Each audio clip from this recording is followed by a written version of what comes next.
Hello, everybody, and welcome back to the podcast. Today, we're super excited to be speaking to an engineer and absolute all-out brainmeister, Joshua McGrath.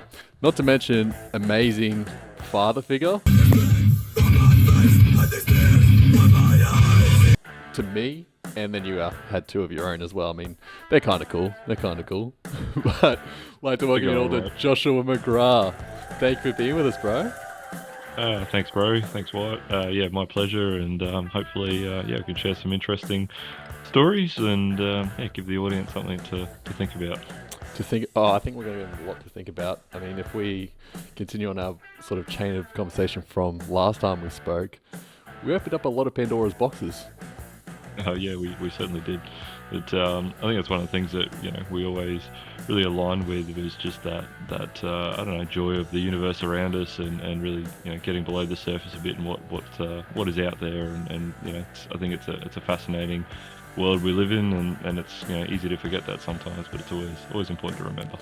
One thing we'd like to do on the podcast is get to know our guests a little bit better. So I like that you're already opening up that you're out of the box thinker. You're an engineer by trade, by career. How did you manage to get in that? Because farm boy to engineer, it's a heck of a story. True. Look, to put it simply, I saw how hard mum and dad worked on the farm and decided that was way too much like hard work, and I'd rather be inside with air conditioning. Yeah. But look, again, really wanted to go to uni, wanted to explore the world, wanted to, I guess really, sink my teeth into something technical, something interesting. Initially I was looking actually at going down more of a science, physics, astrophysics sort of path, but then sort of pivoted into engineering, given that something a bit more real world application, a bit more hands-on, and not just sort of purely theoretical. And and really enjoyed it. So technically, I studied electrical and electronic engineering at uni, but dabbled in mechatronics and control systems engineering, and that's sort of where my career went after I graduated. More into that building maintenance systems and management systems, and really just sinking my teeth into those controls engineering principles. And that sort of one thing led to another, and I think for me, and I've been asked this a few times, like where career advice, where should I go with my career? And I think it's really difficult to say. Like if you asked me 10 years ago, where would I be, right now, the answer I would have given you would be nothing like what I actually ended up doing. But I think it's always been, I think key to me just to look for the opportunities, look for the open doors, sometimes don't even think before you leave. Just go for it and see what the opportunities are. And quite often one opportunity leads to another. And it's if you're too safe, if you play it too safe, you're too careful, I think you miss out on those what can be a great opportunity. And sometimes you get it wrong. I definitely went down career paths where I was like, this isn't really where I want to head up, head towards, and I sort of pivot in another direction. But I think being able to do that, being open to opportunities and change your mind, don't sort of lock yourself in too hard. I mean, sure, have a plan, have an idea, and something to work towards. A goal is always great. But it's good to just to follow where sometimes the universe takes you and see where you end up. And I think for me, like getting into hospital engineering was probably really key. Like it's something that I found really fascinating. I work now in a very large quaternary hospital in Brisbane.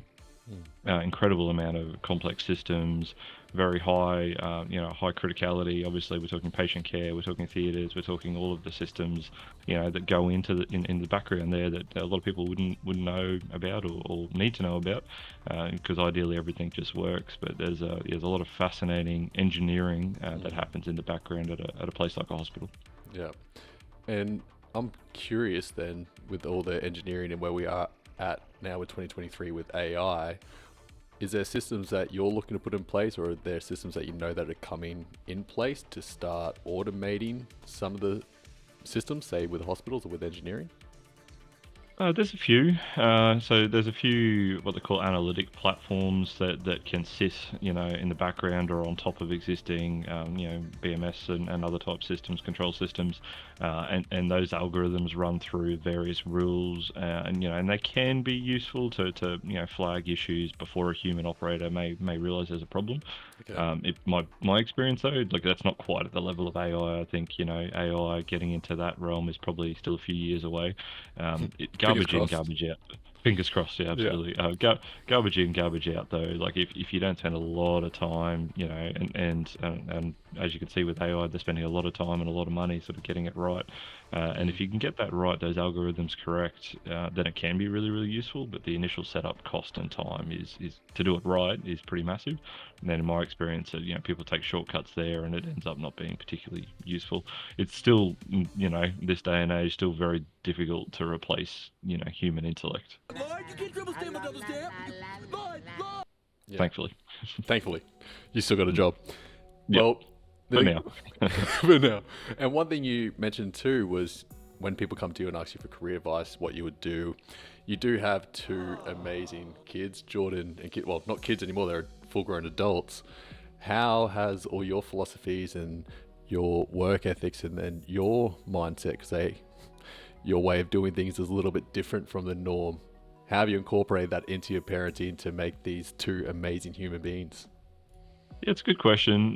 Look, I think a lot of it happens naturally, and it's a case of, I think you live that experience, you live what you believe in. Show, don't tell, and I think by modeling that behavior, and I think that's very, very key as any parent. You really need to model the behaviors that you want to see in your children. If you tell them to do something and then you do the opposite, it's pretty hard for that message, I think, to stick. So yeah, modeling that behavior, really they could see that I spent a lot of time when they were younger studying at uni. It took me nearly 10 years to graduate actually at, doing my electrical engineering degree. Wow. Because I was raising kids, part-time uni student, part-time work and full-time, single parent for a lot of that. So the kids, I guess from an early age were exposed to university, exposed to that learning, that, looking outwards and planning for the future. I used to take both the kids actually, but particularly Kate, she was the younger of the two, to some of my lectures on, digital signal processing and learning around about second order differential equations, and she'd be sitting next to me in the lecture hall, doing some coloring in or something. So who knows? Maybe some of that sort of stuck into her mind anyway, at a subconscious level. So yeah, I think that's part of it. I think you sort of show the kids that sort of I guess that drive and that almost a hunger to learn and to do something new, to have a fresh challenge. And another key thing that I think my kids have taken what I taught them and then just actually knocked it out of the park, which is the networking.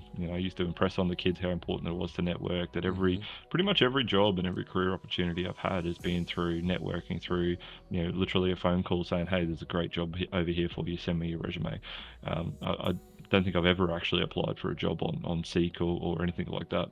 It's always been that networking opportunity. So you've got to be good at what you do. You've got to take that little bit of extra time to build up good rapport with your co-workers and colleagues. And sometimes it's people sitting on the opposite side of the table that 6 months later or 6 years later call you up and, they turns out they happen to be on the interview panel. So 5 minutes here, 30 minutes there to help someone out can actually pay dividends in the long run, because people need to know you, but they also need to like you. So it's not enough just to be known and have those networks. Yeah, a lot of people forget that. It's like, it's who you know. Well, it is, but they've also got to like you. Otherwise, your application will go to the bottom of the pile, and you'll never get that job. So, but both Jordan and Lakita have taken that and just absolutely excelled. Jordan through his PhD mentors at uni and a few other opportunities, it created some really great academic networks, and that really snowballed for him into a couple of scholarships, which ultimately led into his Department of Foreign Affairs and Trade scholarship, which is effectively an all expenses paid around the world study trip for 12 months. So he's just returned from 6 months in Singapore, and he's just flown out now, as of last week, to do another 4-month stint in Vietnam in a wildlife refuge, because he's studying wildlife biology and statistical modelling. So that's a great example of that sort of building up that rapport, and those connections can just open doors, and then those opportunities that they just come. In today's society, raising kids, like you said, showing, not just telling. How do we go about being gamers, you and I, and being in a society where game addiction is so prevalent in kids. I know I've come into this relationship with Chanel, and we got Tavi and Naya, and their friends are very much into their games like Fortnite and Minecraft, and Roblox I think is the other big one. We're trying to find a way to evenly balance their game time with their real time and social time, and we've only got them 50% custody. We don't know how much tech time they're getting elsewhere. How did you go about balancing it with Lakita and Jordan? Because I know you love to game as well. Yeah, no, very, very true. And I think gaming, when I was younger, was a bit more of a fringe thing. Now it's mainstream. It's about as mainstream as you can get.